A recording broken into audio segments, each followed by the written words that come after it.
Baik, sekarang kita lanjutkan dengan membahas tentang feeling introvert.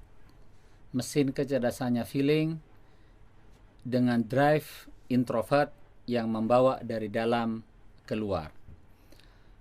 Orang feeling introvert, dia adalah di antara semua personality genetik memang yang paling berpeluang untuk menjadi seorang pemimpin. Karena dia menggunakan keyakinannya, menggunakan soul-nya, menggunakan emosinya untuk bisa mengconvincing people, meyakinkan orang lain. Dia punya kekuatan melakukan perombakan besar-besaran di dalam dirinya dengan menyerap aspirasi dari luar, tetapi meskipun begitu dia tetap fokus kepada apa yang kongruen dengan suara hatinya.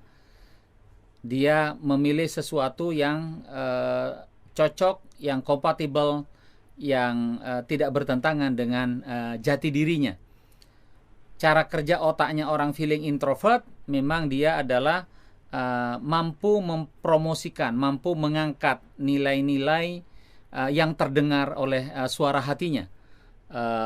Karena itulah bagi orang feeling introvert, karena chargingnya tadi dari dalam kepada keluar, feeling yang dari dalam keluar itulah yang keluar berbentuk ideologi, idealisme dia, sesuatu yang sangat futuristik yang akan dikejar, dan itu semuanya berangkat dari keyakinan dia tentang sesuatu.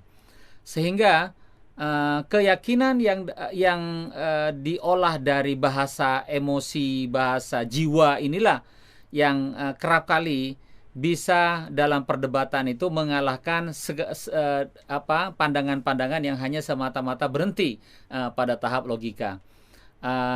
Tentu saja Indonesia sebagai contoh, katakanlah, mungkin tidak akan merdeka kalau semata-mata hanya berpacu kepada sudut pandang rasionalisasi saja, karena begitu lamanya kita dijajah.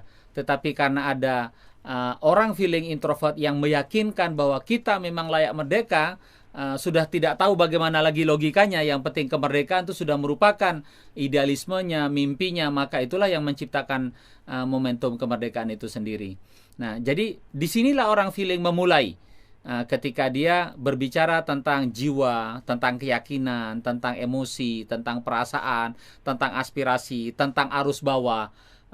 Disinilah orang feeling punya kekuatan. Tapi secara khusus orang feeling introvert, karena dia punya kemampuan untuk meyakinkan orang lain, karena dia mampu terutama untuk berbicara dengan dirinya sendiri, dan dia mencari sesuatu yang memiliki kecocokan dengan jati dirinya, dengan suara hatinya, disitulah orang feeling introvert dipandang memiliki karisma alamiah sebagai seorang pemimpin.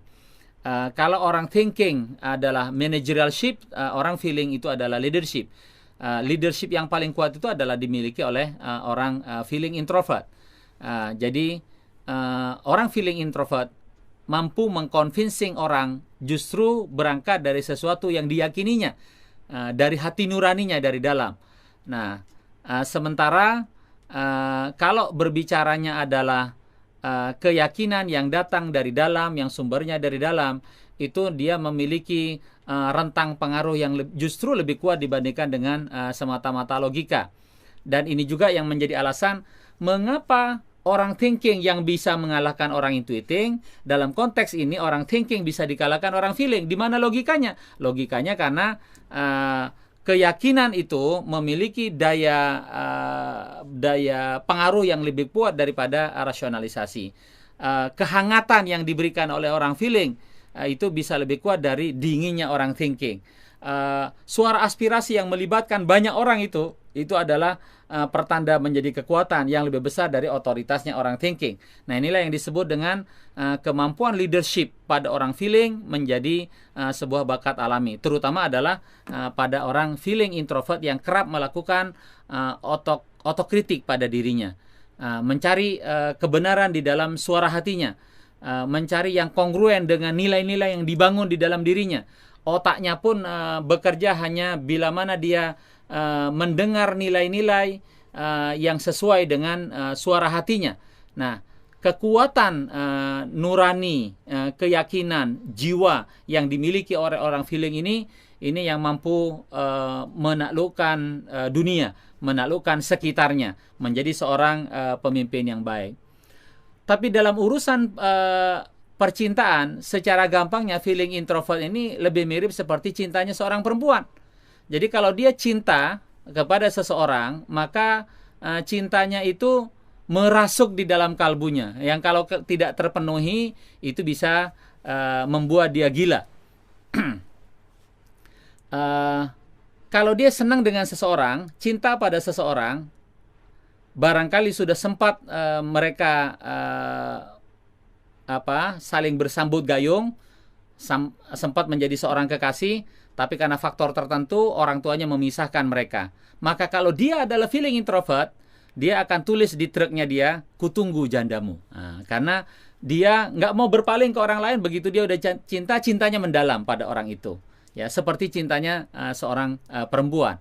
Ya, demikian juga kalau dia sudah menyukai sesuatu, maka kesukaannya itu secara agak berlebihan, dia pegang kuat-kuat, dia fanatik dengannya. Nah, itu adalah ciri dari seorang feeling introvert. Bisakah seorang feeling introvert berbisnis? Bisa. Tetapi dia bagusnya jadi owner, dia bagusnya jadi investor. Kenapa? Karena kalau dia menjalankannya bisnis tadi, yang selalu jadi fokus dia itu adalah semata-mata membangun winning team, tim yang solid, tim yang hebat. Betul bahwa winning team ini, tim yang menang itu, tim yang hebat itu merupakan faktor utama di dalam keberhasilan sebuah bisnis, tetapi tidak satu-satunya. Jadi begitu dia terlalu sibuk dengan membangun winning team, mungkin dia sudah keteteran dalam produk yang ketinggalan zaman, pergerakan pesaing yang sudah begitu cepat, perkembangan teknologi yang sudah nggak bisa terkejar oleh dia, sementara dia masih terus berkutat kepada masalah bagaimana membangun SDM yang kompetitif, yang sehat dan segala macamnya. Sehingga yang paling bagus bagi orang feeling ketika dia berbisnis jadilah seorang investor. Pelakunya serahkan kepada orang lain, delegasikan kepada orang lain. Dan terutama yang paling penting pada orang feeling itu kodrat yang sedikit mengganjal keberhasilan prestasinya, yaitu adalah karena dia malas berpikir. Sehingga perkara-perkara yang rumit diambil gampangnya saja, diputuskan secara cepat dan terkadang agak sembrono, tanpa harus mengkalkulasi secara tajam, secara mikroskopik, tidak secara akurat, dan akhirnya keluarlah keputusan yang mengedepankan nyali dan keberanian semata, tetapi minim dalam kalkulasi dan akurasi. Nah, namun demikian, feeling introvert inilah yang bisa melakukan sebuah perubahan yang besar melintasi zaman. Karena kalau orang intuiting itu adalah perubahannya itu berangkat dari ide, tapi kalau orang feeling itu adalah perubahannya itu adalah orang, mentransformasi orang, dan itu memang memerlukan energi yang besar, dan orang feeling memiliki itu. Ya, itulah yang disebut dengan bakat alaminya, terutama orang feeling introvert yang muncul karisma kepemimpinan yang kuat. Kalau orang thinking itu adalah harisma wewenang, harisma kekuasaan. Tapi kalau orang feeling itu adalah harisma sejati sebagai seorang pemimpin yang alami, memang punya kemampuan dengan komunikasi, mengconvincing people.